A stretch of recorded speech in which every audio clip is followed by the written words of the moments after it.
Grab your Flex Seal and your Carpenter's Dictionary. It's time for the DIY Chameleon Guys.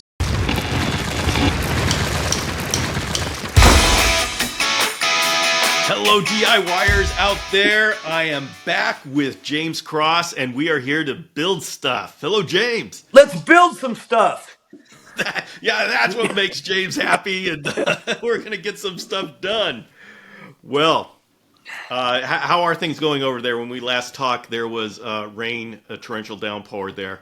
We're doing better today. We still have some on and off showers, but nothing crazy. I finally got the garage dried out, got some parts pulled out, and even ran the tractor around a couple times today. So we're doing good. All right, your donkeys, what are their names? Dusty and Janet, Justy and Jenna, how are they doing? they, the rain, they're way back in the back pastures. So I got all their poop cleaned up from the inside of the garage. And I'm actually kind of happy they're not coming around right now, but they got a big, huge field full of green grass. So it's kind of hard to get them to come over. Yeah, they've got some good stuff over there. Party Yeah. time. Okay.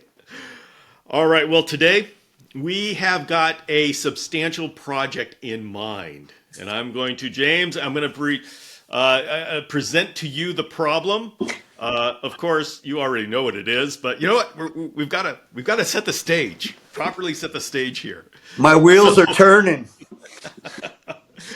So the most common cage that we have here in the chameleon community is the 2x2 by 4 foot tall cage. Now, for better or for worse, I mean, I have a love-hate relationship with that shape and size. But one thing that we are missing in this community is a nice stand to be able to put this cage on. Now, it'd be easy to go to IKEA and just find something to put under that cage.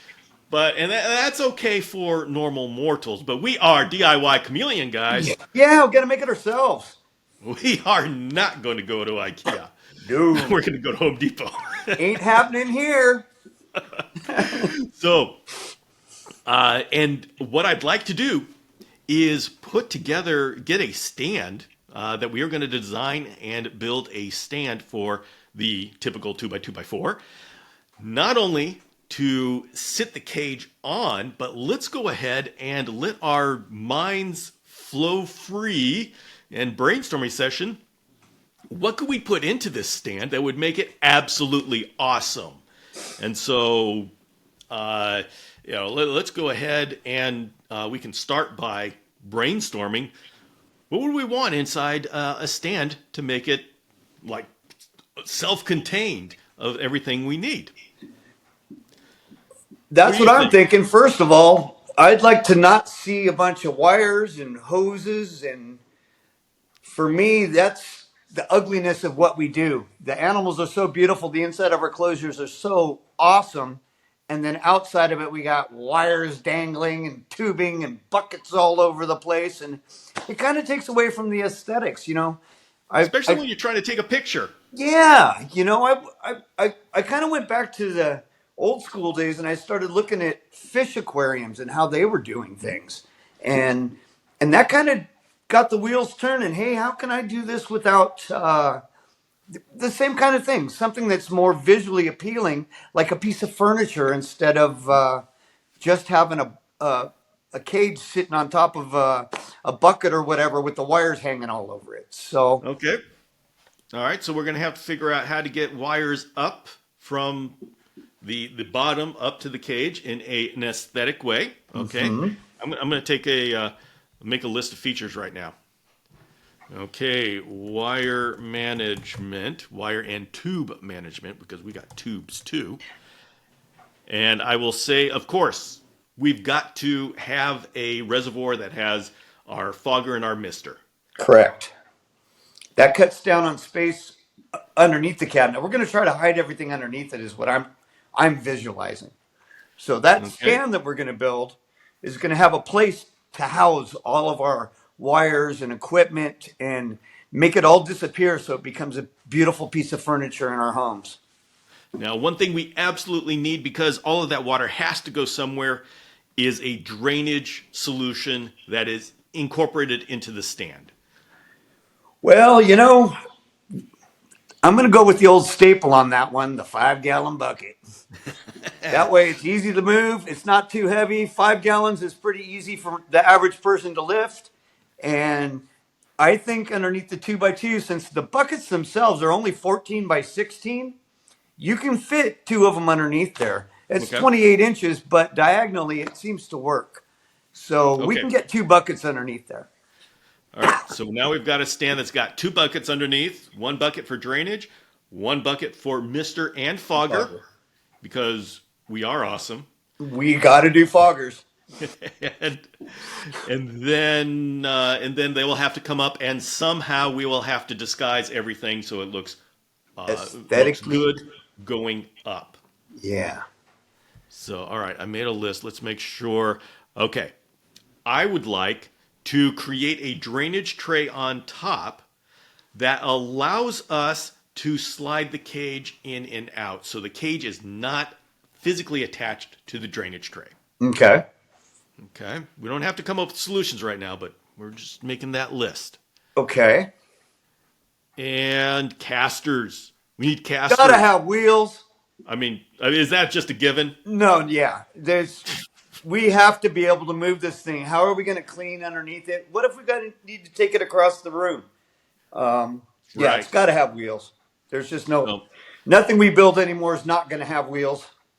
And what happens if a male cricket escapes and hides behind the cage? Right? And you got to get to them. You got to wheel it At out 2 of the a.m. way. in the morning, Right. you do not have the patience. You're going to take a torch to that thing. So, casters. Not to All right. mention when the wife starts screaming about the noise and she wants it done now. No patience. No patience. Okay. Now, here's the thing. Here's a big one, James, and so Okay. we can talk about whether we can incorporate this. I would like to incorporate. Maybe we can make this a separate, like a part 2, Okay. but to have a structure that allows us to have a hood on top of the cage, so we don't have to have all of the lights sitting on the On cage. the screen. That's a good idea. That's a good idea. Let's make that a separate one. I've got some ideas for that one too. I think we can do some kind of 2x2 exoskeleton around Okay. the outside of it that will still give us the ambience of being able to see it, but giving it more of a shaker look. I don't know if you know what shaker is, but I that's a don't know what a design shaker look is. style that's really modern. We Okay. do it with a lot of cabinetry. And they call it a shaker look, but I have a great idea, and it makes it super easy to build because it's just a bunch of blocks put together. So it kind of reminds you of, when you're a kid putting blocks together. All right. I would just be ecstatic. Of course, I make all of these care guides and these videos about how to do this. And the one thing that is really a pain is figuring out how to fit everything we need on top of the cage. Mm-hmm. On top of the cage top and the 2x2x4. And it's like a strategic, okay, I move this around. But the one thing that is difficult is that we have to be careful that we don't have the UVB bulb directly on the cage top, so it needs to be lifted up. The basking bulb. We know chameleons will burn themselves if they get too close to the basking bulb, and these little boogers, they climb upside down on the top of the cage. Right? Well, Come hey, and on. another thing that bothers me about that is you have all that stuff loose on top of the cage. You got a flimsy cage. You go to try to move it. What happens? All that stuff falls off. You break a bulb. I mean, it can actually be very dangerous. And then you and I are in California. The we could With burn. the earth moving underneath us. and as funny as that is, that actually is a very dangerous thing, because if that earthquake happens during the day and you get some of those heat bulbs and they You could have a fall off, fire. yeah, it's not a good thing. So, something that'd be more substantial. I think that's a great idea. Okay, let's see. That is actually my list of my wish list. And of course, we've got to keep our electricity and our water separate. Separated. And so, does that mean how do we have the electricity on the outside, or do we have a separate panel? Well, again, you're jumping into that thing that I hate to see, all of that power on the outside of the Yeah, unit. yeah. So I think what we need to do is just raise it up high enough that we keep it above the level of where water would be and push it Okay. off to the side a little bit. So, all right. We'll And use the then, notorious power strips and find a way of strategically putting them into place. And we can do the basic version of that or the super cosmetic slide in and out tricky deep way of doing it too. And I'll teach you both ways. all right. So this is what I would like to do. For this, I know that there's a basic bare bones, this is the first time I'm building something style. And then there is the James Cross, this is the way it should be style. So, what I would like to do in this is we're going to do both in parallel. And Okay. so as we go through these, and so everybody, we have planned that this will be multiple episodes as we go through each and every step to try to be able to explain it all. So you all are brought along. Really? So I'm brought along. You know what? You know why I'm doing this series is so I get to do cool stuff. But what we'll do is I will do the very bare bones, simple. This is the first time I've ever done it because I mean I do basic woodworking, but I've never made a cabinet. And then you can do alongside with me. You can do the steps as if you were an awesome carpentry god. I can do that. I will next level it up. All right, all right, Huh? and then after we're done with this, I'm going to go back and I'm going to try the next level up one, and then I can come back and we'll have a lessons learned episode. Awesome. Time to buy some tools. Oh, really? Uh Okay, huh. okay. I'm gonna learn. I'm gonna learn. It's time to learn. So, okay. So we have our feature list. What would our that's our wish list, and obviously James has a 2x2x4 in the background, so we've got our cage. Oh, by the way, we have to do it so the mist does not hit the walls. Okay. Now, Man, you're making this difficult. now, okay, but Not at this all. is Not at that. all. Okay, all right, because number one, that could be that we just put film on the cage, and maybe we're going to be doing that anyway to keep in the fog. Maybe we could use some spray foam. I'm here for it. Let's do Huh? it. Flex. Yeah, okay. Flex seal. Little Flex Seal and spray foam, Bill? All right. Yep. Yep. Huh? You know what? I am along for the ride. So, okay. So we have our feature list. James, what is the next step if we were going to go forward with this we are going to go forward with the project. What's our next Sure. step? What I would do first of all is measure up your cage, measure up your space, and decide the height and width and where it's going to go in the room. Okay. So that way you can figure out what kind of materials you're going to need. And then I would buy extra, Now, would you especially say you, Bill. You might cut twice. Just saying. Just saying. That wasn't being mean. I'm just saying. I always do. So, what kind of material would be best for this project? Okay, there's so many materials out there, but what I think we're going to do is try to keep it cost effective. So we're going to probably end up going with some plywood. Okay. We're going to spend a little bit more money than we would on a cheap version. I'm going to do a sanded plywood so that it's got a better finish on it when we get done with the project. Okay. We there's a product called MDF that I like to use too as an exterior. It paints beautifully, but the problem with that is, boy, when it gets wet, and unless you're super careful, so I don't want to bring that into the game. I do use that on some of my cages, but I'm super careful with what I'm doing with my water. So I don't want to use the MDF. So we're going to stick with the smooth sanded plywood. Okay. It's a better product than just the cheap old plywood, but it's not as, the finish on it won't be as nice as it would be if it was on an MDF, which is a cabinet grade material. Okay. So we're going to go right in the middle. All right. So that sounds good. That's our You know, one thing I materials. want to show you. Yeah. This is smooth sanded plywood. Okay. Okay. And what's neat is Home Depot happens to sell a 2x2x4 piece already cut for you. What the heck? That's a secret. Don't tell anyone. Oh boy. Yeah. And by the way, everybody, when I do these episodes, most of the time I am the voice of the audience, and so I will ask questions that I know the answer to, just so because I know we need to go over that, and so I generally know where we're going with this.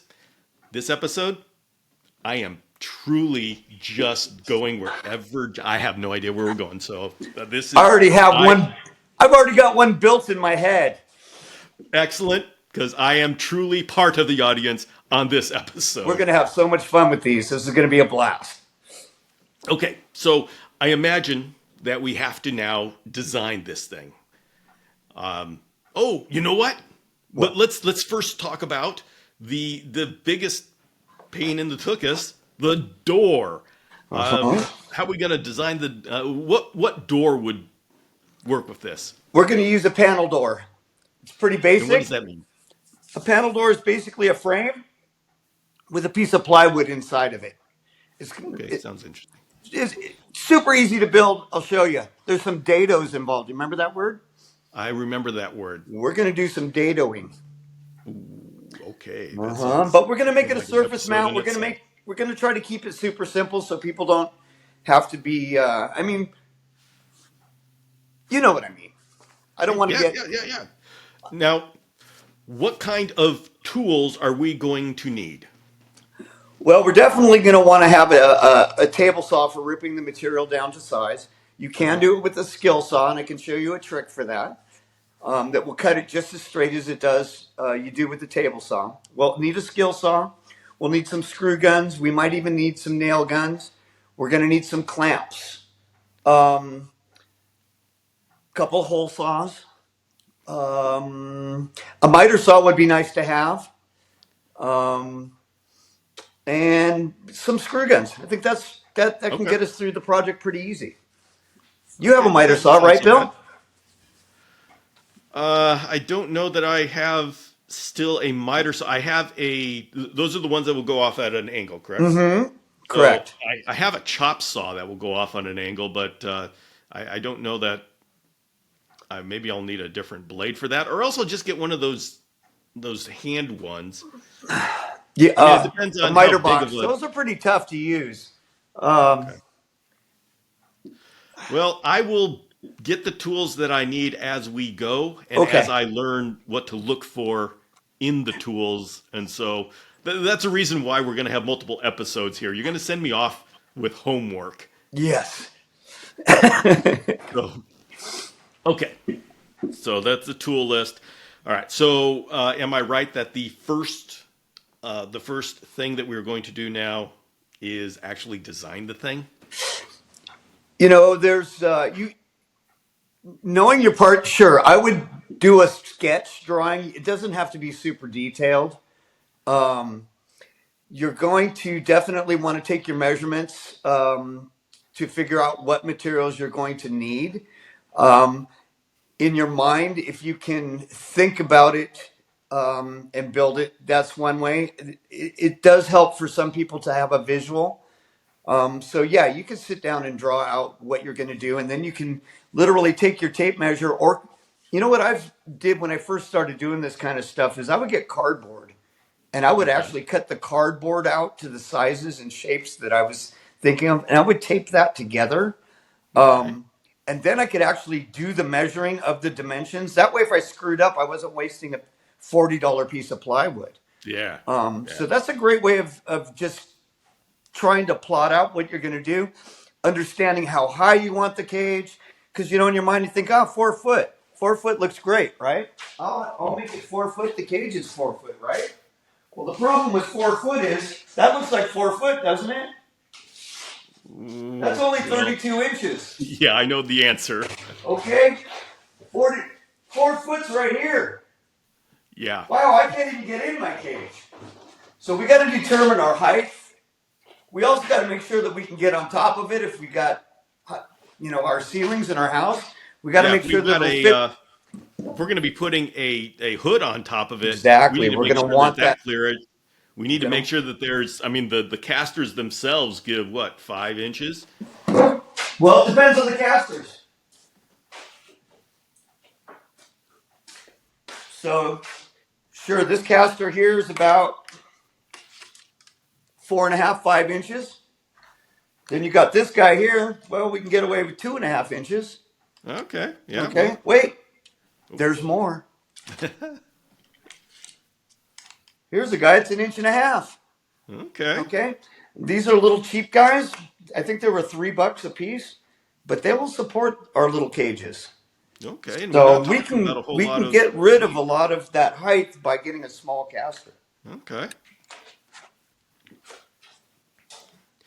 Okay.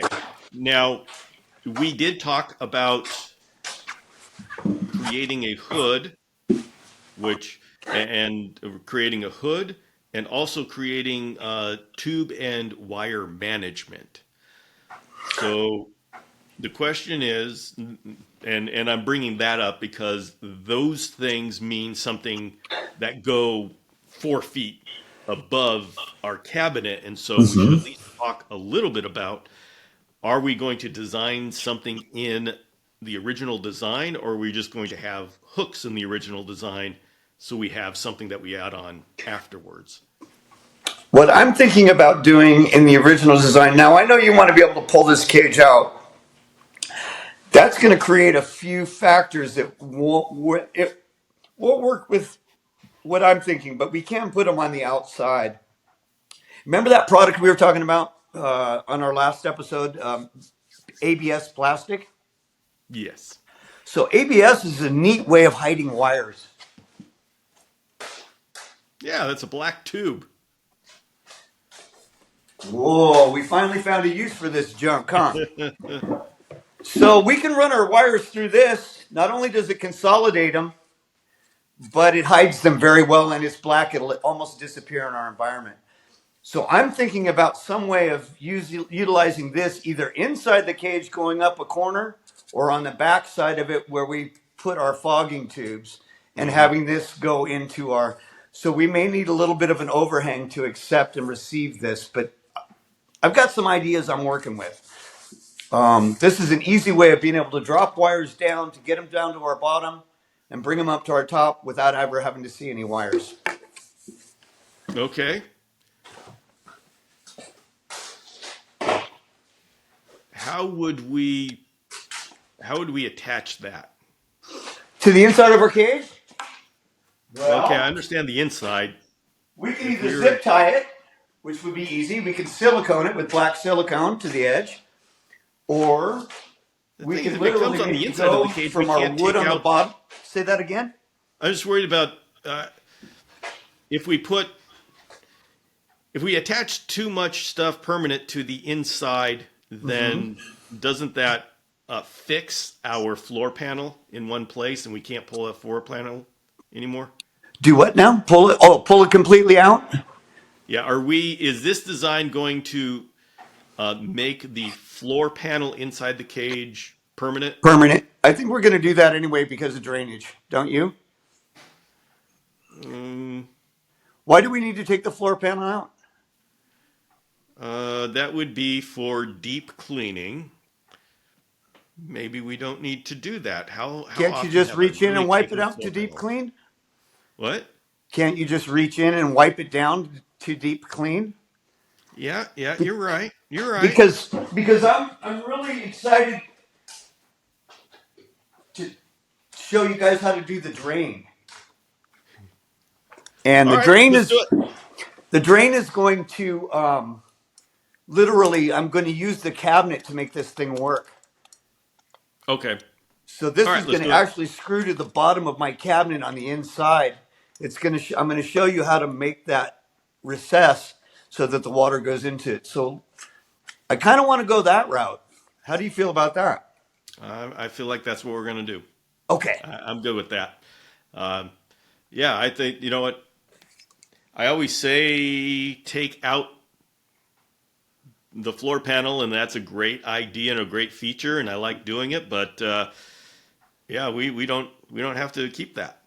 You just reach in. You're right. You're right. Just So reach. It's only two let's by do it. two. You can just reach in and wipe it down, clean it for deep clean. And the worst goes to worst, if somebody really wants to take the floor Then we panel out, unscrew this and we can slide it yeah. out. All So right, we'll still make we're it good. semi accessible if you have to. You see, James, I may be old, but I still can change. I mean, it's painful, but There's give and take in everything, right? all right, fine. Okay, so I see that drainage. I got that. And, well, you know what? But then if we're making that permanent down like that, then we don't have to worry about my idea of sliding the cage in and out. It's in there. And what makes me feel better about that is now I'm not worried about knocking my cage over. You know, now Essentially, I've got that substantial base at the bottom yeah. that's a counterweight. So when the kids are running around the house throwing the ball and they accidentally hit the cage, it doesn't go toppling over onto the floor. Yeah, I think we've added a feature that's more important than pulling the floor out. Stability. Stability is a big thing. Big, So, it's okay. a big one. All right, I'm feeling good about this, James. Okay, I think I'm feeling great about it. I got a million Okay. ideas running through my head right now. All right, so let's go ahead and plan for the next episode and think about what is our homework to prepare for when we meet again. What we need to do is what you need to do. I can do it in my head. Is drop a little picture, and Okay. it doesn't have to be anything crazy. It can be third grader crayon drawing. It just helps you get a visual, and maybe get Yep. some cardboard together and cut some pieces so we can have an idea about size and height.